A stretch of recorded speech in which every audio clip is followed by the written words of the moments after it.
Joan Puigcercós defensa el nou model de finançament per Catalunya pactat amb el govern presidit per José Luis Rodríguez Zapatero.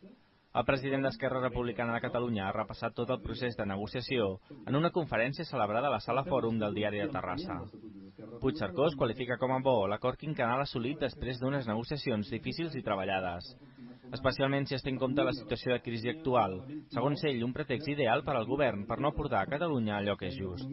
El líder republicà ha defensat el paper d'Esquerra a Madrid. El paper que ha tingut Esquerra Republicana, que amb 3 diputats a Madrid, 4 senadors, ha fet un gran esforç de pressió al govern de Madrid perquè finalment arribéssim a un acord just, insuficient, perquè encara no hem retallat tot el dèficit fiscal, però com a mínim que és el millor acord de finançament assolit en tota la història del procés de negociació entre Catalunya i Espanya. El president d'Esquerra Republicana de Catalunya ha recordat als presents a l'acte, entre els quals hi havia nombrosos representants i simpatitzants del Partit Republicà, que el finançament permetrà retallar una tercera part del dèficit fiscal. Un fet que, ha dit, es traduirà en recursos per a polítiques socials, en matèria d'infraestructures i en una llei d'educació que permeti treballar en millors condicions.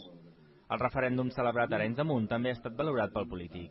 Arenys el que acabarà comportant és crec i espero, una taca d'oli que s'irà estenent a molts municipis de Catalunya, segurament potser no tots, tant de bo fossin tots, però que faran que la idea d'independència molta gent la vegi com una cosa possible per la via estrictament democràtica i que per tant no ha d'espantar ningú i crec que posarà en situacions molt difícils a aquells que neguen el dret a Catalunya a ser un estat independent. L'acte ha estat conduït pel regidor i portaveu municipal d'Esquerra, Isaac Albert, i pel rector de la UPC, Joseba Quevedo. Entre els assistents, Anna Simó, diputada al Parlament.